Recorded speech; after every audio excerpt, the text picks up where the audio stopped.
चलिए, आप सबका स्वागत है और ये हमारा तीसरा सेशन है जिसमें हम आरपीएससी असिस्टेंट प्रोफेसर इकोनॉमिक्स के इंटरव्यू के लिए जो आप लोगों को कॉल किया गया है उस पे हम मॉक इंटरव्यू कंडक्ट करा रहे हैं। और हम उम्मीद करते हैं कि आप लोगों का जो 2 मॉक पहले हो चुके हैं उससे काफ़ी आपको बेनिफिट मिला होगा। रूल्स आप समझ चुके हैं कि जो मॉक देना चाहेंगे वो अपने आप को अनम्यूट करेंगे, वीडियो ओपन करेंगे और बाकी जितने भी एस्पिरेंट हैं वो चीज़ों को ध्यान से सुनेंगे कि क्या हम लोग कर रहे हैं, क्या क्वेश्चन पूछ रहे हैं और साथ ही साथ हम प्रत्येक जो एस्पिरेंट को फीडबैक भी दे रहे हैं। तो ये आपके लिए बहुत इंपॉर्टेंट होगा कि क्या जो है आपको करना है, कैसे करना है, इंटरव्यू में किन किन बातों का ध्यान रखना है। तो ये बहुत ज़्यादा आपके लिए फ्रूटफुल होने वाला है। नो डाउट आप देखिएगा कि जब आप इंटरव्यू दे रहे होंगे तो ऐसे ही क्वेश्चंस आपसे पूछे जाएंगे और इस तरीके से आप जो है एक बेटर रिजल्ट लेके आएंगे। तो चलो दोस्तों, आप सबका स्वागत है। और फिर जो है हमारे साथ इस समय लगभग 40 से 50 लोग जुड़ चुके हैं जो आरपीएससी असिस्टेंट प्रोफेसर इंटरव्यू के लिए कॉल किए गए हैं। तो अब हम थर्ड फेज में हैं और थर्ड फेज में जितने लोगों ने अपना नाम दिया है प्लीज़ रेज हैंड करिए और एक एक करके उनका हम मॉक इंटरव्यू लेंगे। हम हैं और सत्यम सर हैं। तो पहले नंबर पे कौन इंटरव्यू देना चाहता है? हेलो। जी। जी। हाँ। हाँ सर, मैं इंटरव्यू देना चाहूँगी। ठीक है, तो चलिए आपका नाम क्या है? पहले अपने आप को इंट्रोड्यूस करिए। Good morning, sir. My name is Mahima Kumari. I am from Jaipur district and I have completed my school education from Jaipur only. My graduation is from IIS University Jaipur. My post graduation is from University of Rajasthan and my MPhil is also from University of Rajasthan. My strength are I am optimistic and creative. Good, very nice, nice introduction. अगर Thank you, आपको sir. 2 minutes का अगर आपको time लिया जाए और आपको एक स्पेसिफिक टॉपिक पे माइक्रो टीचिंग कराया जाए तो आपका favourite Sir, I topic will क्या है? choose. What is your favourite topic Sir, for दिस? I will choose consumer surplus for that. Consumer surplus. Tell me about consumer surplus. Sir, consumer surplus, according to Marshall, a general and basic definition was given by Marshall only. Sir, it is what amount consumer is willing to pay. It is a difference between what amount consumer is willing to pay and what actually he will pay. That is consumer surplus according to Marshall. Okay, A general definition of consumer surplus. Diagrammatic representation आप कर सकते हो इसका? Yes, sir. Sir, I can present it diagrammatically by Hicks and Marshall both. Both, okay, good. What is band wagon effect?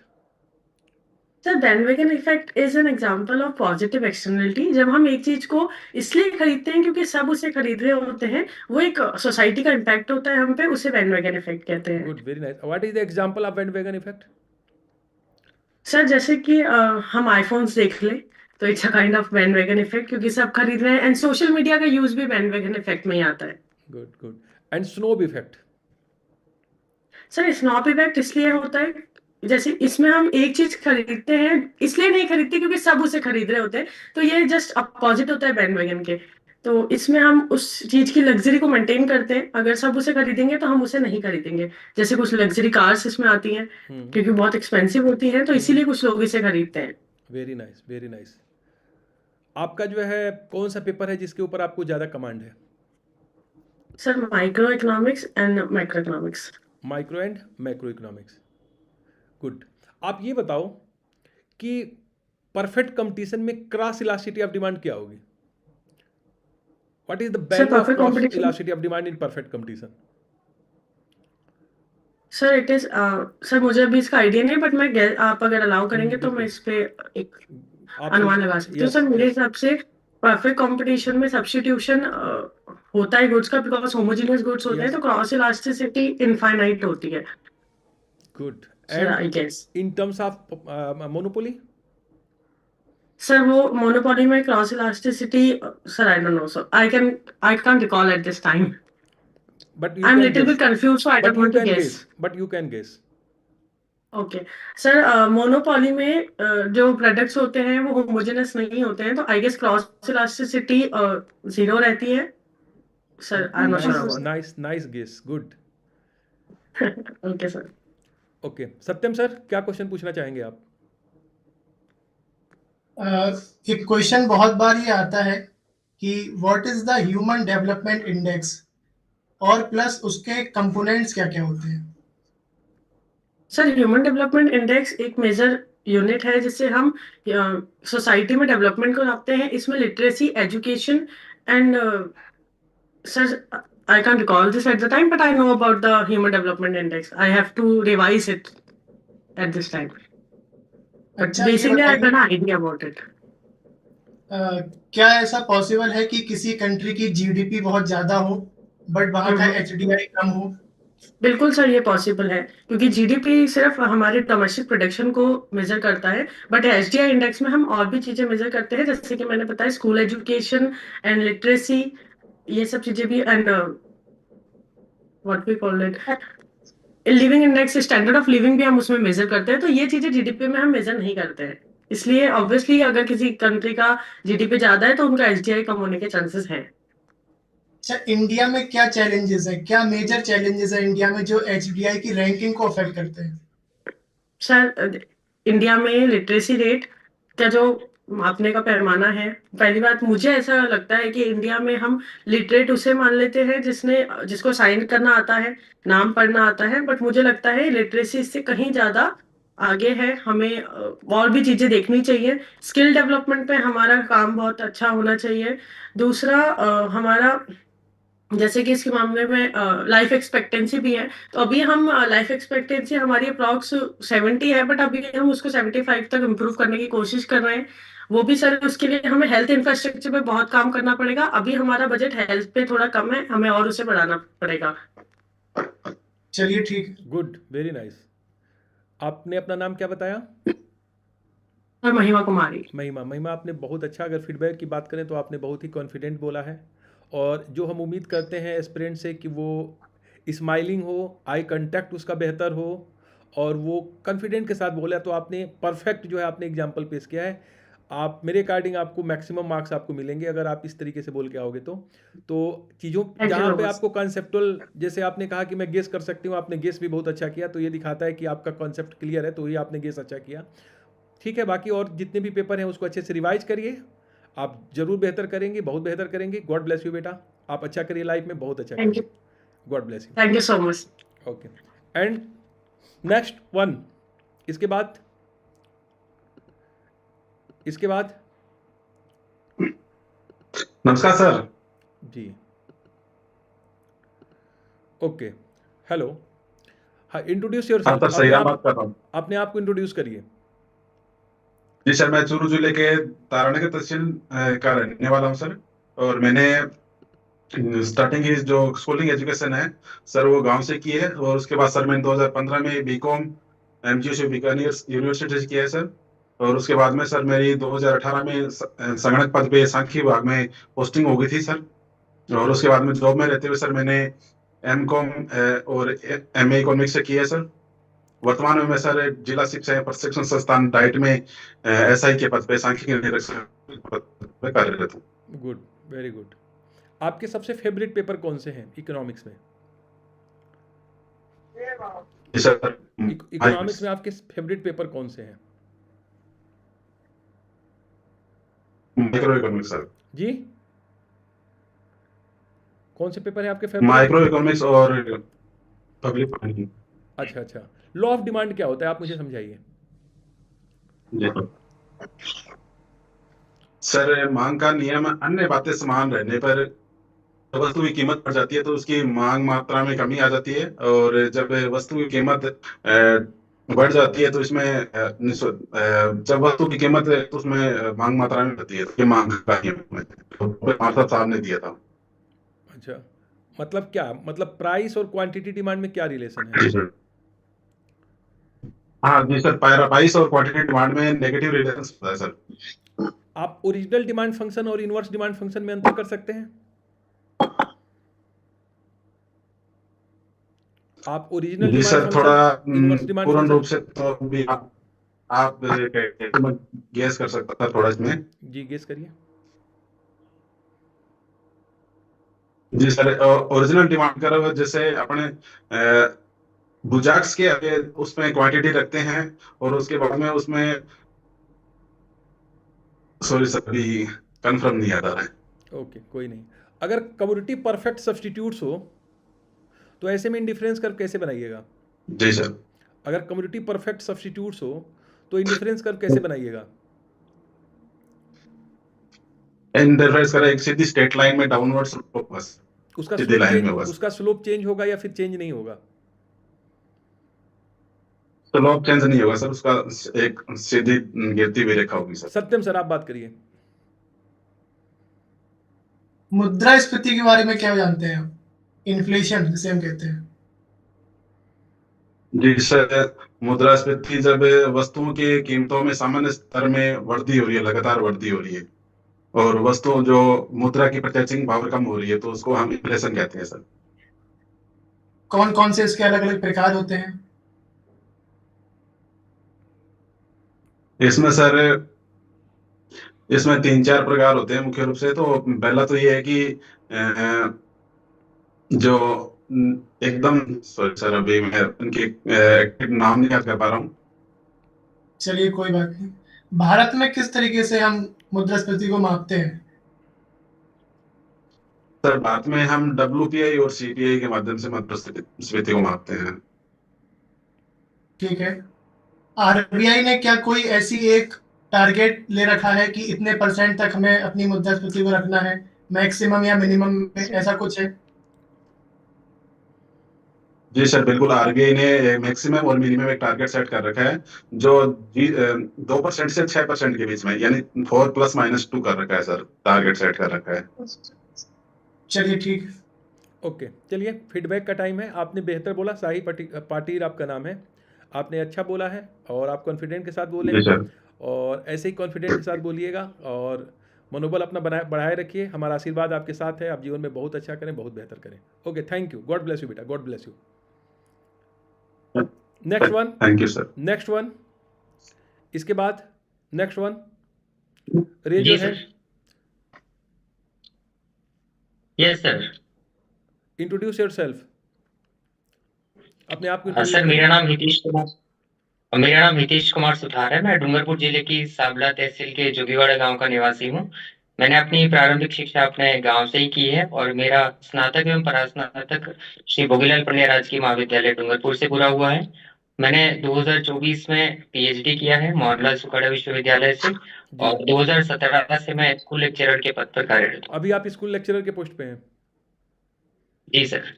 सबसे favourite आपका paper कौन सा है इकोनॉमिक्स में? Sir micro and macro economics. आप बजट और इकोनॉमिक सर्वे में difference बताइए। बजट सर एक एनुअल स्टेटमेंट होता है जो इकोनॉमिक सर्वे के बाद, यानी नेक्स्ट फाइनेंशियल ईयर के लिए सरकार की क्या प्राप्तियां होगी, क्या एक्सपेंडिचर्स होंगे, इसका एक एनुअल स्टेटमेंट होता है जो कि आर्टिकल 112 में मेंशन्ड है। और इकोनॉमिक सर्वे जो है कि लास्ट ईयर जो हमारी प्रोग्रेस क्या रही, जो जो स्कीम्स या जो बजट हमने बनाया था उसमें क्या जो प्राप्तियां थी वो कितनी प्राप्त हुई, और जो एक्सपेंडिचर थे वो किस तरीके से किए गए, इसमें ये मेंशन होता है सर। इकोनॉमिक सर्वे क्या गवर्नमेंट के जो ऊपर बजट बाइंडिंग में होता है? पहले- इकोनॉमिक सर्वे क्या Yes, sir. गवर्नमेंट के ऊपर बाइंडिंग होता है? क्या इकोनॉमिक सर्वे गवर्नमेंट के ऊपर बाइंडिंग है? जरूरी है कि गवर्नमेंट उसको पूरा करे? बाइंडिंग है कि नॉट बाइंडिंग है? Non binding? नहीं सर, बाइंडिंग जी, not binding sir, not binding. Not binding. अच्छा, कंसोलिडेटेड फंड ऑफ इंडिया क्या है? Sir consolidated fund of India जो आर्टिकल 266 में है, जब कोई बजट बनाया जाता है तो बजट सैंक्शन होने के बाद में जो प्राप्ति आएगी जो कंसोलिडेटेड फंड ऑफ इंडिया में होगी, जो सारी सरकार की प्राप्तियां हैं, चाहे वो टैक्स से हो, नॉन टैक्सेस से हो, वो सारी प्राप्तियां उसके अंदर होती है और सरकार उसी में से खर्च करती है विद परमिशन ऑफ पार्लियामेंट में। यदि उसका अप्रूवल होता है उसके बाद ही उस फंड में से खर्च किया जा सकता है। Good, very nice. आप एक चीज का जवाब दीजिए। कोई ऐसा जी कैपिटल सर। रिसीट्स बताइए जो गवर्नमेंट के ऊपर कोई लाइबिलिटी जनरेट ना करता हो। Capital receipt. कोई ऐसा कैपिटल रिसीट्स बताइए जो गवर्नमेंट के ऊपर लाइबिलिटी जनरेट न करता हो।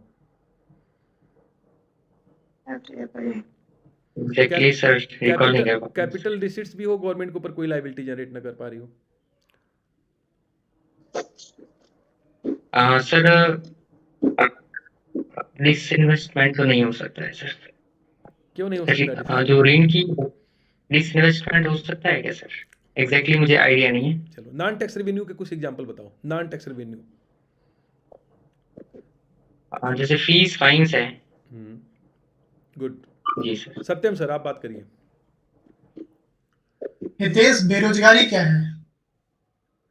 सर बेरोजगारी जब कोई व्यक्ति काम करने का इच्छुक है और उसके लिए सक्षम है, वो क्षमताएं रखता है, उसमें योग्यता भी है, लेकिन उस व्यक्ति को यदि कार्य नहीं मिलता है तो उसे बेरोजगार कहा जाता है। यही अनएम्प्लॉयमेंट है, जब योग्य और क्षमता और कार्य की जरूरत होने के बाद व्यक्तियों को रोजगार उपलब्ध नहीं हो पाता है। भारत में बेरोजगारी के कौन कौन से प्रमुख प्रकार हैं? स्ट्रक्चरल अनएम्प्लॉयमेंट है, फ्रिक्शनल है, साइक्लिकल है, डिसगाइज्ड अनएम्प्लॉयमेंट है। मुख्य एक तौर पे चीज डिसगाइज्ड आती है, अनएम्प्लॉयमेंट। रोजगार विहीन विकास से आप क्या समझते हैं? Jobless growth. Exactly sir, clear नहीं है सर। तो भारत में हमारी जो बेरोजगारी है वो किस प्रकार से मापी जाती है?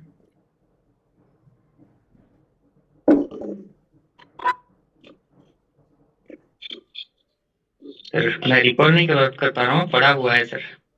चलिए कोई बात नहीं। ठीक है सर। हितेश, आपने बहुत अच्छा बोला। फीडबैक की अगर मैं बात कर लूँ, आपने बहुत ही कॉन्फिडेंट के साथ बोला।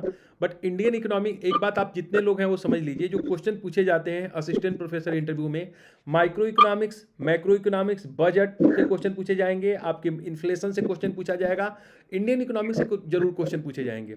इंडियन इकोनॉमी में बेसिकली आप लोग पॉवर्टी को बहुत अच्छे से देख लीजिए, अनएम्प्लॉयमेंट को बहुत अच्छे से देख लीजिए, भारत में अनएम्प्लॉयमेंट जो मेजर किया जाता है उसके तरीके क्या हैं वो बहुत अच्छे से देख लीजिए, जो आपके डिफरेंट कमेटीज आई हैं अनएम्प्लॉयमेंट के ऊपर और पॉवर्टी के ऊपर उसको जरूर देखिए, और जो भगवती कमेटी है जिसका रिकमेंडेशन है कि हम लोग क्या इसको करेंट डेली लेवल पे माप सकते हैं या वीकली लेवल पे मेजर करेंगे या फिर जो है करेंट स्टेटस पे मेजर करेंगे, तो ये सारे मेजरमेंट आप लोग बहुत अच्छे से देख लीजिए। ये क्वेश्चन बहुत ज़्यादा पूछा जाता है। ओके, तो इंडियन इकोनॉमी के ऊपर फोकस कर लीजिए, एग्रीकल्चर रिलेटेड इशूज देख लीजिए, मिनिमम सपोर्ट प्राइस देख लीजिए, इंडस्ट्री को देख लीजिए, इंडस्ट्रियल पॉलिसी को देख लीजिए, ये बेहतर है। तो आपने काफ़ी अच्छा बताया, आपका कॉन्फिडेंस लेवल हाई था, आपने बेहतर तरीके से रखा बातों को। बाद में थोड़ा सा नॉर्मल क्वेश्चन को आप नहीं बता पाए, अच्छे क्वेश्चन को आपने डील किया। तो एक बार मैं कहता हूं कि आप रिवीजन जरूर कर दीजिए इंडियन इकोनॉमी का, इंडियन इकोनॉमी से क्वेश्चन पूछे जाएंगे बेटा। ओके, तो बाकी बहुत अच्छा जी है, सर, गॉड जी ब्लेस यू, सर। बेहतर बेहतर है आपका, काफ़ी बेहतर है। Okay, next okay Manju sir, thank Bishnoi. Manju Bishnoi, ji sir. Introduce yourself बेटा। नमस्कार सर। Introduce yourself. नमस्कार सर। आप वीडियो अपना मेरा नाम मंजू बिश्नोई है। वीडियो अपना ऑन करिए। जी। नमस्कार सर, मेरा नाम मंजू बिश्नोई है। मैंने अपनी 10th 12th Madhuban public senior secondary school Jodhpur से की है। BA honours economics and master Jain Narayan Vyas Vishwavidyalaya Jodhpur से की है। इकोनॉमिक्स में पीएचडी भी जेएनयू जोधपुर से किया है। वर्तमान में मैं सहायक सांख्यिकी अधिकारी के पद पर प्राविधिक शिक्षा मंडल जोधपुर में कार्यरत हूँ। गुड। आपको पढ़ाना अच्छा लगता है? क्यों आप ज्वाइन करना जी चाहती हैं? सर। आप अगर ऑलरेडी वर्किंग है तो क्यों ज्वाइन करना चाहती हैं आप? सर मेरे इस क्षेत्र में रुचि भी है, मुझे पढ़ाना अच्छा लगता है। मैं अपने वर्तमान क्षेत्र में अच्छे से कर रही हूँ, लेकिन मैं इसमें और अच्छे से कर सकती हूँ। गुड। आपको पढ़ाने के लिए कहा जाए तो कौन सा टॉपिक आप सिलेक्ट करोगे? सर वैसे तो माइक्रो है, बट अभी के लिए तो कुछ भी पढ़ाओगे आप? Sir, micro. डिवैल्यूएशन और डिप्रेसिएशन में क्या फर्क होता है? डिवैल्यूएशन सर मुद्रा का मूल्य। सर अवमूल्यन। अभी के लिए याद नहीं है, अवमूल्यन। सब्जेक्ट तो बिल्कुल नहीं। मुद्रा का अवमूल्यन कर लेना। जी जी जी। अच्छा चलो, इंडिफरेंस कर्व आप जब पढ़ते हो तो उसमें मार्जिन रेट ऑफ सब्स्टिट्यूशन आता है। मार्जिन रेट ऑफ सब्स्टिट्यूशन क्या होता जी है? सर। प्रतिस्थापन की समान दर। सर प्रतिस्थापन की समान दर एक अतिरिक्त इकाई प्राप्त करने के लिए, जैसे अगर हमें एक्स हम्म हम कुछ कंज्यूम कर रहे हैं, हम वाई की एक अतिरिक्त इकाई लेना चाहते हैं, तो जो एक्स ही छोड़ना चाहते हैं उतना, उसकी मार्जिनल रेट ऑफ सब्स्टिट्यूशन को बताएगी। ये क्या होता है? ये इंडिफरेंस कर्व का स्लोप होता है कि बजट लाइन का स्लोप होता है? ये सर इंडिफरेंस कर्व का स्लोप होता है। गुड। तो ये पॉजिटिव होगा कि निगेटिव होगा? सर ये नेगेटिव होगा। गिरता हुआ होगा कि उठता हुआ होगा? नहीं, गिरता हुआ होगा सर। गिरता हुआ होगा। गुड। इलास्टिसिटी ऑफ डिमांड क्या होता है? मांग की लोच। हाँ sir. Percentage change in quantity demanded upon percentage change in price, यानी कि एक वस्तु की मांग मात्रा दी होने पे उसकी कीमत में कितना प्रतिशत परिवर्तन हो रहा है वो मांग की लोच को बताता है। गुड। सत्यम सर बात करिए। एक चीज बहुत ज्यादा न्यूज में हमेशा आती है, मौद्रिक नीति और राजकोषीय नीति। मौद्रिक नीति क्या होती है? सर मौद्रिक नीति आरबीआई के द्वारा जो मॉनेटरी कमेटी बनाई गई है उनके द्वारा चलाई जाती है, जैसे repo rate, reverse repo rate. और राजकोषीय नीति जो होती है सरकार नीति करती है, जिसमें ओपन साख के द्वारा या फिर वो मुद्रा को मतलब मार्केट में जो मनी को कंट्रोल करती है वो। हमारे देश में 2 प्रकार की बैंक काम कर रही है, एक केंद्रीय बैंक, एक वाणिज्यिक बैंक जिसे हम कॉमर्शियल बैंक कहते हैं। इन दोनों में सबसे बड़ा अंतर क्या होता है? सर एक बार वापस रिपीट। 2 प्रकार की बैंक है, कॉमर्शियल बैंक जिसे हम वाणिज्यिक बैंक कहते हैं और एक सेंट्रल बैंक जिसे हम केंद्रीय बैंक कहते हैं। इन दोनों में सबसे बड़ा अंतर क्या होता है? सर वाणिज्यिक बैंक सेंट्रल बैंक के अधीन आते हैं। सेंट्रल बैंक भारत में जैसे आरबीआई है, सबसे बड़ा जो मुद्रा को कंट्रोल करने की अथॉरिटी है वो आरबीआई के पास ही है। बाकी जितने भी कमर्शियल बैंक है सब वो आरबीआई के अंतर्गत ही, जो गैर अनुसूचित क्षेत्र में गैर अनुसूचित सूची में जो रजिस्टर्ड है वो उसके तहत ही आरबीआई के अंतर्गत ही कार्य करते हैं। क्या भारत का नागरिक केंद्रीय बैंक जो हमारी है आरबीआई उसमें अपना पैसा जमा कर सकता है?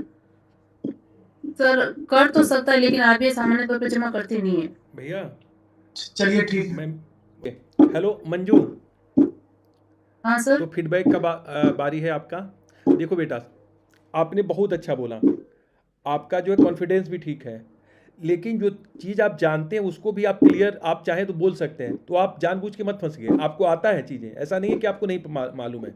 जब आप बता रही हैं तो आई कांटेक्ट बनाए रखिए, दाएं बाएं बिल्कुल मत देखिए, ऊपर मत देखिए, हमारे सामने आपको चीज़ें तो आ रही हैं, तो फिर आपको उसमें बिल्कुल वो मत करो, तुमको चीज़ें आती हैं, आप कर लोगे। ओके, और आप सर कॉन्फिडेंस मुझे के साथ घबराहट हो रही थी, मेरा सब्जेक्ट मेरा इतना प्रिपेयर वो देखो कम बेटा, हुआ है, बट कम प्रिपेयर हुआ है, मुझे कोई घबराहट हो रही थी नहीं, इस ये वजह शब्द से। जो आपने बोला कि सब्जेक्ट से मेरा कुछ ऐसा बोला बीच में, ये सब निगेटिव, ये नहीं बोलना है आपको इंटरव्यू बोर्ड में कि मेरा सब्जेक्ट से जो है इस समय छूट गया है या 2 साल से मैं जॉब में हूँ। ये सब चीज़ें ठीक है, वो अंडरस्टूड है, वो समझ रहे हैं कि आप जॉब में हो, वो आपसे बहुत एक्सपेक्टेशन नहीं करेंगे। अगर कोई यहाँ पर टीचर है उससे एक्सपेक्टेशन हमारी ज़्यादा होती है, आपसे जो है अगर आप टीचिंग में नहीं हो तो उतनी एक्सपेक्टेशन नहीं है हमारी, ना उतने टफ आपसे क्वेश्चन पूछे जाएंगे। बट आप कॉन्फिडेंटली बताएंगे तो अपने बातों को रखेंगे। एटलीस्ट आप असिस्टेंट प्रोफेसर बन के क्या करोगे, आपको चीज़ों को समझाना है, तो आप ये दिखाइए कि मैं करूँगी, मैं कर सकती हूँ। जैसे तुम्हारा ये जवाब बहुत ही अच्छा था कि मैं अच्छा कर रही हूँ अपने जॉब में और आने वाले टाइम में इसमें भी अच्छा करूँगी, वेस्ट जवाब था। बट कुछ जगह जो आप कहती हो कि मैं मतलब मेरा छूट गया या फिर मैं, तो ये सारी चीज़ें ऊपर देख रही थी एक आध बार, आप ये नहीं करना है आपको, ठीक है। आप बहुत अच्छा बोल ले रही हैं, आप इसी कॉन्फिडेंस के साथ लगे रहिए और अच्छे से तैयारी करिए। जो चीज़ें कॉन्सेप्टुअल में आपको दिक्कत है जल्दी जल्दी हमारी क्लास से देखिए, उससे कवर करिए। हमारे क्लास के अतिरिक्त एक भी क्वेश्चन बोर्ड नहीं पूछेगा कॉन्सेप्टुअल, ये आप पक्का समझ लीजिए।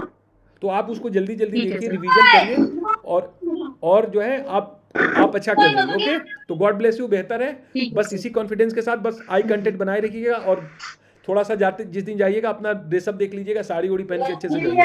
ओके, तो नेक्स्ट ठीक आप है सर। अपना आप ओके। म्यूट कर लीजिए। Okay, now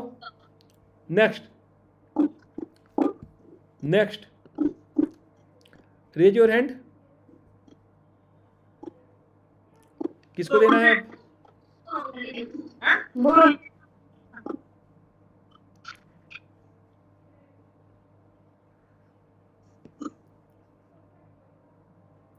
raise your hand. इसके अतिरिक्त किसको देना है?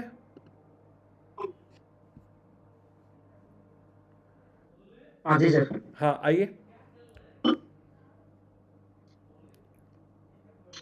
हाँ, इंट्रोड्यूस योरसेल्फ, अपने आप को इंट्रोड्यूस करिए, अपना नाम बताइए पहले। मेरा नाम दीराराम है, मैं जालोर जिले की साइला तहसील का हूँ। मेरी जो प्राइमरी एजुकेशन गाँव से हुई है और क्लास 12 तक मेरे पास ही का है उसमें, और कॉलेज मेरी जालोर से राजकीय स्नातकोत्तर महाविद्यालय से, और मेरी MA economics Mohanlal Sukhadia university Udaipur से हुई है, और 2017 से मैं स्कूल लेक्चरर इकोनॉमिक्स के पद पर कार्यरत हूँ। ओके, अभी आप स्कूल लेक्चरर हैं? जी सर। तो स्कूल लेक्चरर पीजीटी लेवल पे होंगे आप? पोस्ट सर ग्रेजुएट ये टीचर? पीजीटी तो सीबीएसई लेवल पे चलता है, हमारे आरबीएसई लेवल में या फर्स्ट ग्रेड माना जाता है, फर्स्ट ग्रेड, सेकंड ग्रेड और third grade okay okay, economics first grade lecturer. तो आप कौन कौन सा पेपर बच्चों को पढ़ाते हैं? अभी सर हमारे राजस्थान में 2 ही है, इसमें माइक्रो और मैक्रो है ठीक है 12th में। ठीक है, माइक्रो और मैक्रो है। बजट लाइन जो होता है, बजट लाइन में चेंज कैसे हो सकता है? कैसे बजट लाइन शिफ्ट होगा और कैसे बजट लाइन रोटेट होगा, इसके विषय में बताइए आप। बजट लाइन जो शिफ्ट होगा तो इनकम बढ़ने पर बजट लाइन आगे की ओर शिफ्ट होगी और बजट आय कम होने पर बजट लाइन बैकवर्ड शिफ्ट होगी और रोटेट करेगी जब एक वस्तु की प्राइस में कमी या बढ़ेगी, कमी होगी या बढ़ेगी। जैसे मान लीजिए कि वाई एक्स कांस्टेंट है कोई और एक्स एक्स की कीमत घटेगी तो बाहर की ओर शिफ्टेड होगी। जो आपने बताया कि जो हमारा बजट लाइन शिफ्ट होगा लेफ्टवर्ड या राइटवर्ड, वो इनकम के बढ़ने की वजह से होगा, जबकि प्राइसेज ऑफ कम्युनिटी कांस्टेंट रहे। तो क्या आपको लगता है सिर्फ एक ही फैक्टर है हाँ। इनकम जिसकी वजह से जो हमारी बजट लाइन शिफ्ट होती है, या फिर अन्य भी फैक्टर है जो बजट लाइन को शिफ्ट करेंगे?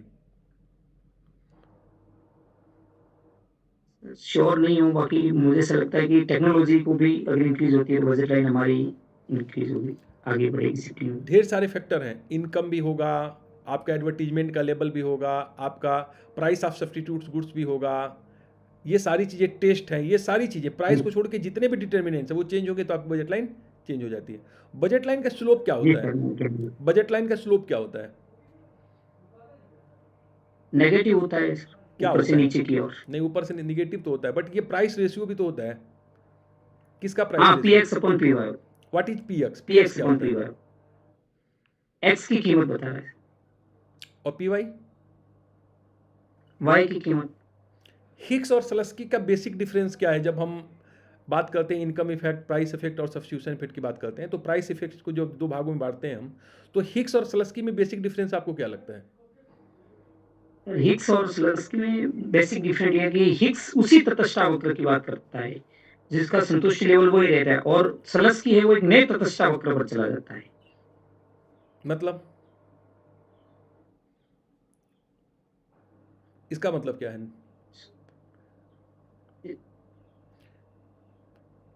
Same level of Sorry, sir, satisfaction की बात इसमें- कौन करता है? सेम लेवल ऑफ सेटिस्फेक्शन की बात कौन करता है? सेम लेवल ऑफ Higgs करता है। सेटिस्फेक्शन की बात कौन करता है? सेम लेवल ऑफ सेटिस्फेक्शन हिग- और हिग्स- हिग्स। कॉस्ट और कॉस्ट डिफरेंस की बात कौन करता है? हाँ, लागत अंतर वृद्धि स्लस्की करता है। तो ये क्यों, ये दो नाम क्यों पड़े हैं? लागत अंतर की बात क्यों की गई है, कॉस्ट डिफरेंस की बात क्यों की गई है, और आप सेम लेवल ऑफ सेटिस्फेक्शन की बात क्यों की गई है? याद है कुछ? अभी स्मार्ट नहीं कर पाना पड़ा तो पूरा है सर वो। अच्छा, recall सत्यम नहीं सर, कर पा रहा। सत्यम सर इनसे क्वेश्चन पूछिए। अभी हमारा बजट पेश हुआ जिसमें हमारी फाइनेंस मिनिस्टर ने एसटीटी को इंक्रीज किया। ये एसटीटी क्या है? ये सर स्टॉक मार्केट में होता है, जैसे एक शेयर को खरीद के बेचा जाता है उस पे लगने वाले जो टैक्सेस होते हैं वो एसटीटी क्या होते फुल हैं। फॉर्म है इसकी? जी सर, फुल फॉर्म क्या है इसकी? सर अभी रिकॉल स्मार्ट नहीं कर पा रहा। अच्छा, सेबी जो है, सेबी की स्थापना कब हुई थी, किस अधिनियम के तहत हुई थी? सॉरी सर, मैं एक बार आप बता सकता हूँ सर आपकी अनुमति हो तो। जी जी बताइए। मुझे 1956 के आसपास। सेबी जो है, इसके मुख्य उद्देश्य क्या है, बेसिकली मेन ऑब्जेक्टिव्स क्या है सेबी के? सेबी के मेन ऑब्जेक्टिव है सर, एक तो शेयर मार्केट को कंट्रोल करना है, जितना भी शेयर मार्केट है उस पर ध्यान देना, उनकी गतिविधियों पर नजर रखना का काम सेबी का है। चलिए ठीक है, ठीक है सर। ओके, तो चलिए Thank you. आपकी अगर मैं बात करूं, आपका नाम क्या आपने बताया? दिया राम दिया राम? धीरू धीरू। धीरू, आपने बहुत अच्छा बोला बेटा। आप जो है अभी आप टीचिंग में हैं भी, आपका जो है कंसेप्चुअल क्लियरिटी बेटर है। माइक्रो मैक्रो आप अच्छा बता रहे हैं। थोड़ा सा इंडियन इकोनॉमी को भी देख लीजिए, क्योंकि जो इंटरव्यू में क्वेश्चन पूछे जाएंगे micro macro economics, money banking, जी सर। इन्फ्लेशन से क्वेश्चन पूछा जाएगा, स्टैगफ्लेशन से क्वेश्चन पूछा जाएगा, बजट से पूछा जाएगा, सर्वे से पूछा जाएगा, बजट डेफिसिट से क्वेश्चन पूछा जाएगा, हैरेड डोमर मॉडल से क्वेश्चन पूछा जाएगा, सोलो ग्रोथ मॉडल से क्वेश्चन पूछा जाएगा। ये तमाम ऐसे इश्यूज हैं जिसको आप अच्छे से तैयार करें। इसके साथ करंट इवेंट्स भी पूछे जाएंगे, जैसे यूएस का जो मामला चल रहा है, टैरिफ का जो इशू चल रहा है, उसको आप देख के आइएगा। ये तमाम ऐसी चीज़ें जो आपसे पूछी जाएंगी, इसके ऊपर भी आप ध्यान रखिए। ओके, तो आपने अच्छा बोला, गॉड ब्लेस यू, आप बेहतर करिएगा। गॉड ब्लेस यू बेटा, बहुत अच्छा। नेक्स्ट जी सर, जी सर। Next aspirant.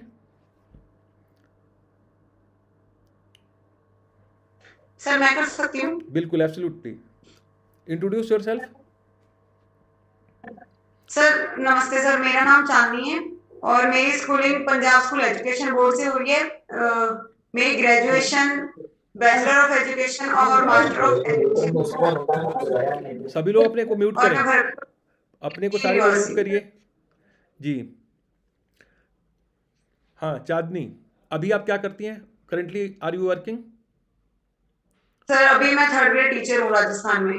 गुड। तो प्राथमिक विद्यालय। ओके, तो कौन से जो है पेपर हैं जिसमें क्वेश्चन हम आपसे पूछ सकते हैं? सर माइक्रो से और बाकियों में से पढ़ा हुआ है मैंने वैसे थोड़ा बहुत। ओके, असिमेट्रिक इन्फॉर्मेशन आपको पढ़ा है आपने?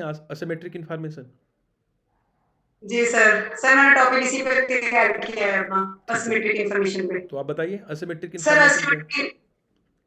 असिमेट्रिक इन्फॉर्मेशन में होता है कि दो पार्टीज होती हैं और इन दोनों के पास जो जानकारी है वो सेम नहीं होती। एक के पास ज्यादा जानकारी होती है जो वो डील कर रही है और दूसरे के पास कम जानकारी होती है। जैसे बायर होता है उसको पता है कि उसकी चीज में क्या क्वालिटीज हैं या क्या डिफेक्ट्स हैं, लेकिन दूसरे जो सेलर होता है उसको पता होता है अपनी चीज का, लेकिन बायर को नहीं पता कि इसमें क्या क्वालिटीज हैं क्या डिफेक्ट्स हैं। ओके, और ऐसे ही सर बीमा कंपनी जो होती हैं उनको नहीं पता कि दूसरे की सेहत का जो लेवल है वो क्या है और उसके क्या जोखिम है। वो तो देखती है कि ये फिट है आदमी, क्या पता वो दारू पीता हो तो उसके रिस्क हो सकते हैं, तो उनको नहीं पता होता। लेकिन जो व्यक्ति है उसे अपने बारे में पता होता है कि मैं क्या। लेमन्स प्रॉब्लम क्या क्या है? सर? असिमेट्रिक इन्फॉर्मेशन में लेमन्स प्रॉब्लम सर क्या है? लेमन प्रॉब्लम ये सर जॉर्ज अकरलफ ने दी थी। इसमें उन्होंने दो प्रकार की जो ऑटोमोबाइल कंपनी होती है उसका उदाहरण दिया है। इम्परफेक्ट कॉम्पिटिशन में होता है सर ये। इसमें जो खराब क्वालिटी की कार्स हैं उनको उन्होंने लेमन्स बोला। ठीक है। जो बायर होता है वो एक एवरेज प्राइस देने के लिए तैयार होता है, तो उसे वो अच्छी वाली जो कार होती है उनके लिए वही प्राइस देना चाहता है। तो जो अच्छी क्वालिटी जिन कारों की है वो सेलर तो सर एवरेज प्राइस पे नहीं बेचेगा, तो वो फिर बाहर ही चले जाते हैं मार्केट से और खराब क्वालिटी की कार ले जाती हैं। इससे सर मार्केट फेलियर की प्रॉब्लम आती है फिर। गुड। मार्केट सिग्नलिंग क्या है चांदनी? सर मार्केट सिग्नलिंग का मतलब है कि इस तरह के सिग्नल देना कि एक मिनट सर जी बताइए, सोच के बताइए। जिसकी सर क्वालिटी अच्छी है वो अपनी क्वालिटी के बारे में सिग्नलिंग करे कि भाई मेरी चीज बढ़िया है। कैसे करेगी? जैसे कि गारंटी वगैरह दे, ब्रांड वगैरह के बारे में बताए। गुड। मोरल हैजार्ड्स क्या है? सर मॉरल हैजर्ड में होता है हिडन एक्शन होता है। जब डील होती नहीं है उससे पहले तो उनका जो बिहेवियर है एक पार्टी का अलग होता है और डील होने के बाद चेंज हो जाता है। जैसे सर कोई अपना घर किराए पे देना चाहता है तो वो डील कर लेता है कि जो टूट-फूट होगी आपके घर में मेरे में तो मैं उसको सही कराऊंगा, तो किराएदार को पता लग जाता है तो वो फिर लापरवाही करता है सर उसमें घर में रहने में। वो फिर दीवारें भी गंदी कर रहा है, लीकेज हो रही है तो होने दे रहा है, उसकी तरफ वो ध्यान नहीं देता फिर। ओके। सत्यम सर आप क्वेश्चन पूछिए। चांदनी, डिजिटल इकोनॉमी जिसे हम कहते हैं डिजिटल अर्थव्यवस्था, ये क्या है? सर वैसे तो मुझे इतना आइडिया नहीं है लेकिन मैं ट्राई कर सकती हूँ। जी बताइए। सर जो हम ऑनलाइन पेमेंट्स वगैरह करते हैं, आइडिया नहीं सर मुझे वैसे। ठीक है, जो भी हम डिजिटल पेमेंट करते हैं यूपीआई के थ्रू या फिर जो आजकल ई कॉमर्स प्लेटफॉर्म चल रहे हैं, डिजिटल गवर्नेंस जो है, ये सारा क्या है? डिजिटल इकोनॉमी का पार्ट है। अब डिजिटल इकोनॉमी में क्या क्या चुनौतियां भारत फेस कर रहा है उसके बारे में कुछ बताना चाहें आप? सर आइडिया नहीं है। अच्छा ठीक है, ये बताइए अभी आपका राजस्थान का बजट आया, किसने पेश किया है ये बजट आपका? सर दिव्या कुमारी जी ने, तीसरा बजट था उनका पेश किया। टोटल आपका बजट का साइज क्या है? टोटल आपका बजट क्या है इस बार? सर सॉरी मैंने बजट के बारे में पढ़ा नहीं है सर। चलिए ठीक है, कोई बात। ठीक है सर। ओके। चांदनी फीडबैक की बात है। देखो आपने बहुत अच्छा बोला, कॉन्फिडेंस के साथ बोला। जो आपने सब्जेक्ट चुना था सिमेट्रिक इन्फॉर्मेशन, उसमें आपको पूरा अच्छे से नॉलेज है। प्रॉब्लम जो नॉर्मल सर एक्चुअली ना कोइंसिडेंटली आपने वही पूछ लिया, मैंने यही पढ़ाने के लिए तैयार किया था। तो ये आपको नहीं बोलना है ना, ये आप बिल्कुल नहीं बोलेंगे बोर्ड के सामने कि मैंने यही तैयार किया था और आपने यही पूछ सर लिया। नहीं बोलूंगी, मैं आपको बता दिया मैंने। तो ठीक है बेटा, मैं ये सिंपल ये आपको बताना चाह रहा हूँ कि प्रॉब्लम जो एक नॉर्मल मुझे देखने को मिल रहा है, आप लोगों के पास अभी टाइम है, फर्स्ट पेज में तो टाइम नहीं है, आप लोग इंडियन इकोनॉमी में गड़बड़ कर रहे हो। इंडियन इकोनॉमी में मैं नॉर्मली देखता हूँ कि बच्चे गड़बड़ करते हैं। इंडियन इकोनॉमी को आप लोग हल्के में बिल्कुल मत लो। इंडियन इकोनॉमी से क्वेश्चन पूछे जाएंगे।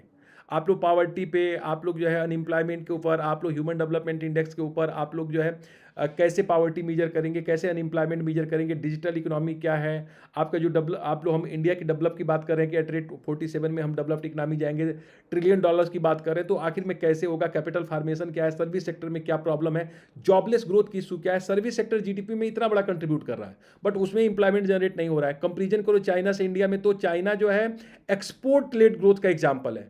वहाँ पे जब एक्सपोर्ट लेड ग्रोथ का एग्जाम्पल है तो मैन्युफैक्चरिंग के ऊपर उसने ज़्यादा फोकस किया। अब मैन्युफैक्चरिंग जो देश ज़्यादा फोकस करेगा वहाँ इंप्लॉयमेंट जनरेशन होगा। आपका वहाँ पूरा का पूरा जीडीपी टर्सरी सेक्टर से आ रहा है, सर्विस सेक्टर से, और सर्विस सेक्टर जो क्या होता है वो कैपिटल इंटेंसिव चीज़ों को यूज कर रहा है, तो वहाँ पर आपका रोजगार जनरेट नहीं हो रहा है। तो ये सारी चीज़ें, सर्विस सेक्टर की क्या इशू है, एग्रीकल्चर में क्या प्रॉब्लम चल रहा है, एमएसपी का इशू क्या है, एमएसपी डिटरमाइन कैसे कर रहा है, एग्रीकल्चर प्राइस पॉलिसी क्या है, इंडस्ट्रियल जो है आपका जो है न्यू इंडस्ट्रियल पॉलिसी क्या है, जिसमें डिसइन्वेस्टमेंट क्या है आपका, एमआरटीपी एक्ट क्या है आपका, ओके, या फिर जो है आपका एलपीजी जो प्रोग्राम चलाए गए थे उसके पीछे का सीन क्या है, क्यों चलाए गए थे, उससे हुआ क्या है भारत में, ओके। ये तमाम चीज़ों को आप बहुत अच्छे से देखेंगे। फिर आरबीआई की मॉनेटरी पॉलिसी क्या है, कैसे चल रही है, आरबीआई की मॉनेटरी पॉलिसी कमेटी क्या कर रही है, कैसे करती है, वो डिसीजन आरबीआई ले रहा है या मॉनेटरी पॉलिसी कमेटी में क्या डिफरेंसेज है, इसमें कमर्शियल बैंकिंग के सामने क्या चैलेंजेज है, इस समय सेंट्रल बैंकिंग के सामने क्या चैलेंजेज है, ओके। गवर्नमेंट और आरबीआई के बीच 2016 में एक एग्रीमेंट होता है। क्यों एग्रीमेंट होता है? जब आरबीआई एक सोवरेन अथॉरिटी है। तो आप लोग इंडियन इकोनॉमी को थोड़ा सा और ठीक से कर लीजिए। इसमें जो है मैं देख रहा हूं कि जो प्रॉब्लम आगे आ रही है वो इंडियन इकोनॉमी में। आप डिजिटल इकोनॉमी के ऊपर सॉरी नहीं बोल सकते बेटा। सॉरी कॉन्सेप्चुअल चीज़ों के ऊपर आप बोल सकते हैं। अगर वो पूछता है कि 1 ट्रिलियन में कितने जीरो होते हैं तो सॉरी चलता है, लेकिन डिजिटल इकोनॉमी में सॉरी नहीं चलता। ये तो आप कुछ भी सोचो ना, बताओ डिजिटल इकोनॉमी क्या है, तुम सोच सकती हो। तो देखो तुमने बहुत अच्छा बताया, मतलब एसिमेट्रिक इन्फॉर्मेशन तुमने एकदम टॉप का बताया, बट ये छोटी सी बात को तुम बताने में दिक्कत क्रिएट करी, ओके। तो बेटा आप लोग इंडियन इकोनॉमी के ऊपर पूरा फोकस करिए। चलिए ये सेशन हम लोगों का ये कंप्लीट होता है। नेक्स्ट सेशन के बारे में आपको हम जानकारी देंगे। तो तक thank you so much, God bless you. मिलते हैं जी। बहुत अच्छा रहा है, बहुत बेहतर आपने बोला है। मैंने बोला कि आप एकदम टॉपर की तरह बोली और आपका प्रेजेंटेशन बहुत ही अच्छा रहा। थोड़ा सा इंडियन इकोनॉमी के ऊपर काम कर लीजिए। मुझे बहुत डर लग रहा था, मैं आना नहीं चाह रही थी। क्यों नहीं आना चाह रही थी? यही तो गड़बड़ी है, क्यों नहीं चाह रही? पर मुझे लगा कि मैं अभी करती हूँ तभी आगे इम्प्रूव कर पाऊंगी, तो फिर मैं आई। नहीं बिल्कुल आपने अच्छा बोला।